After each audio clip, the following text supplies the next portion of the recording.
हम लियाकतपुर अपना cricket match खेलने जा रहे थे तो रास्ते में आरएफ के रक्षक इंजन को ये आग कैसे लगी, ये सब आपको आज का व्लॉग देखकर पता चलेगा।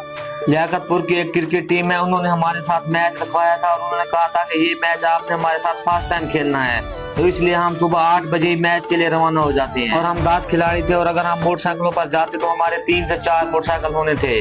तो हमने सोचा कि हम ऐसा करते हैं कि आरएफ का रक्षा ही कर लेते हैं। आरएफ ने अब मुल्क का कर्जा तकरीबन उतार लिया और कुछ लाख डॉलर बचते हैं, तो इसने कहा कि मैं अगले हफ्ते रेडी लगाऊंगा और ये भी उतार लूंगा।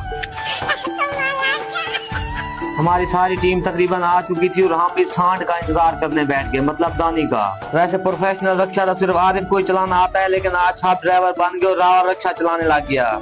और हम जा रहे थे तो रास्ते में एक नुसरत खुश रहा है, वो गंदम लेकर जा रहा था और उस बेचारे का ये थैला गिर गया। और हमने रावल को कहा कि आप रक्षा थोड़ा भगा कर जाओ क्योंकि दूसरी टीम की कालें आ रही हैं, कि आप जल्दी आ जाओ, गर्मी बहुत हो रही है। और रावल ने रक्षे का चौथा गियर नहीं लगाया था और तीसरे गियर में ही भगाता रहा। और जब हम रास्ते में पहुंचे तो ये रक्षे के इंजन को आग लग गई। और हमने आरिफ से पूछा कि ये क्या चक्कर है, तो आरिफ ने कहा कि आप घबराओ नहीं, मैं तो पुल का कर्जा उतारने के चक्रों में पड़ा हूँ, इसलिए मैंने पिछले 6 महीने से इसमें मोबिलाइल ही नहीं डाला।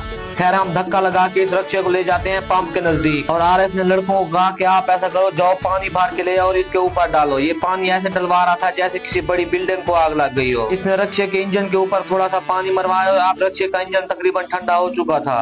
और हमने रावल को भेजा था कि जाओ और आप मोबिलाइल लेकर आओ। ये अल्लाह का लाख लाख शुक्र था कि जहाँ हमारा रक्षा खराब हुआ था वो पंप के बिल्कुल ही नजदीक था और हमें वहाँ से मोबिलाइल मिल गया था। खैर हमने इसमें आधा लीटर मोबिलाइल डाला और दोबारा मैच के लिए रवाना हो जाते हैं। हम 8 बजे के घर से निकले थे और हमें 9 यहीं बाज चुके थे और हम अभी लियाकतपुर ही पहुंच रहे थे। हमने चौक मितले से लियाकतपुर का सफर 1 घंटे में किया और हम अभी थोड़ा आगे गए थे कि रक्षे का पेट्रोल खत्म हो गया। हमने आरिफ से पूछा कि अब ये क्या चक्कर है, तो आरिफ ने कहा कि मैं अकेला बताऊं मैं इस मुल्क का कर्जा उतारूं या रक्षे का पेट्रोल पानी पूरा करूं। तो अल्लाह का लाख लाख शुक्र है कि हमारा पेट्रोल ये पंप के बिल्कुल सामने ही खत्म हुआ था।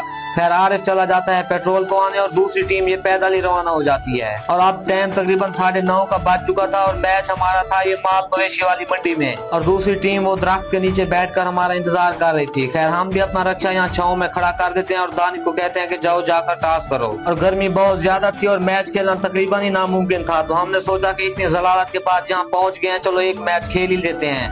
खैर हम टास्क के लिए भेजते हैं दानी को, क्योंकि हमने सुना है कि रंडवा बंदा हमेशा टास्क जीत जाता है। खैर दानी भी टास्क जीत चुका था।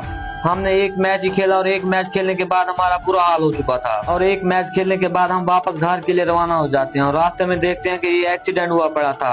अल्लाह पाक सब मुसाफिरों को हादसात से महफूज रखे। और हम वापस घर आ रहे थे तो मैंने सोचा कि आज मिस्त्री ने काम बहुत ज्यादा करना है और इसने ये फर्श प्लस्तर करना है, क्यों ना मैं आज इस टीम से विंगार ही ले लूं।